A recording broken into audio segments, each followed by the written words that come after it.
C'est la défense sicilienne. Les Noirs contrôlent la case D4 et veulent échanger un pion de l'aile contre un pion du centre. Ils veulent attaquer sur la colonne C. La variante à la pine de la défense sicilienne, pour jouer D4 et protéger avec un autre pion. C'est-à-dire s'il y a un échange, on aura toujours deux pions au centre. Mais les Blancs prennent la case C3 du cavalier, ce qui est toujours ennuyeux. Cavalier F6, les Noirs en profitent. Ils attaquent le pion qui ne peut pas être défendu par le cavalier. E5, c'est une façon de défendre le pion, de l'avancer, et on attaque le cavalier qui va occuper une case centrale, donc tout va bien. Cavalier F3 contrôle deux cases centrales, cavalier C6, pareil.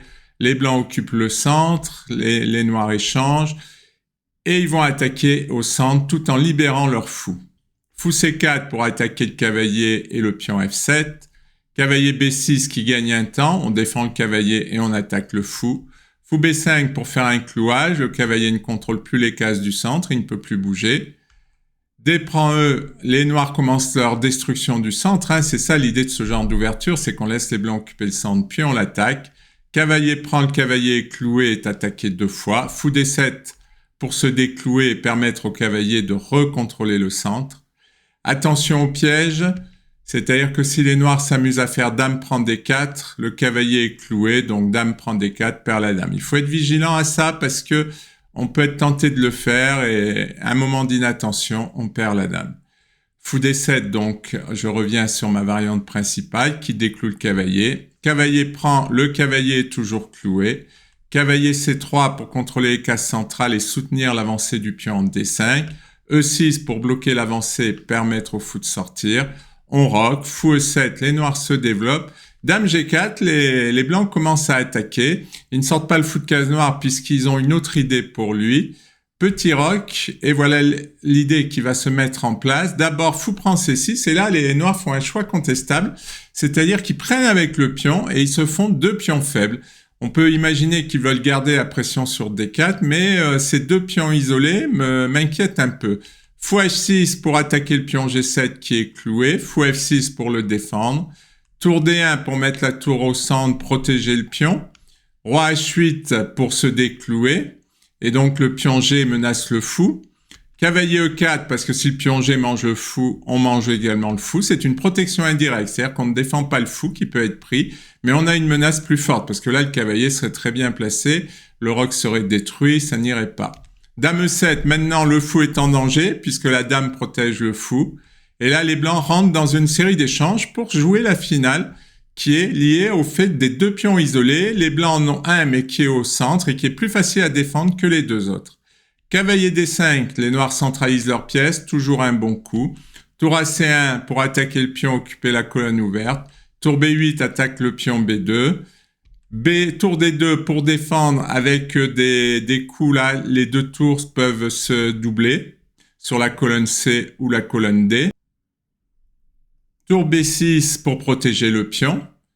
Tour C4 pour défendre le pion D4 qui en aura besoin et éventuellement permuter sur la colonne A pour attaquer le pion faible.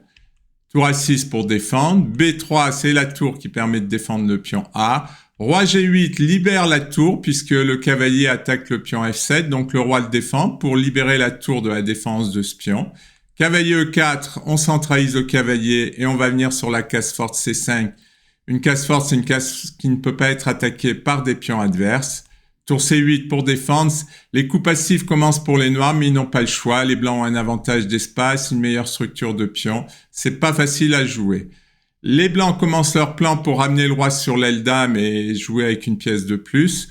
Ils contrôlent le centre, donc jouer le roi ça va parce que les attaques de mat des Noirs ne peuvent pas exister en fait. Donc là on peut considérer que le roi est une pièce qui peut jouer un rôle d'attaque.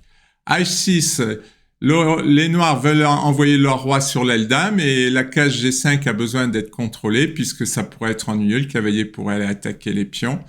Tour roi E1, on ramène le roi. Tour B8, ouais là on commence à voir les coups un peu chaotiques des Noirs, ces coups de tour qui servent pas à grand chose.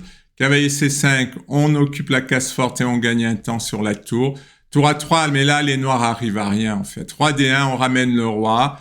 Tour B4 pour attaquer la tour qui attaque notre pion, mais les Blancs ne vont pas échanger une bonne tour contre une mauvaise tour. Tour B5, on peut imaginer pour doubler les tours sur la colonne A, mais une fois de plus, il y a rien quoi. Peuvent rien faire. Cavalier B6, On va voir qu'ils vont faire une bêtise, cavalier pas encore, tour à 5. Oui, puisque le roi a attaqué la tour, c'est vrai, il fallait pas l'oublier. A3, on contrôle plein de cases avec les blancs, tandis que les pièces noires ne servent à rien. Et là, une gaffe, mais de toute façon, c'était dur de trouver des coups. On échange.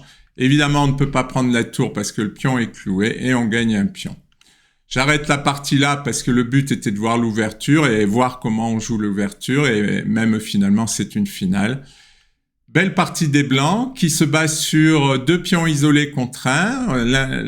L'avantage est petit mais facile à jouer contrairement à la défense. Merci pour votre attention.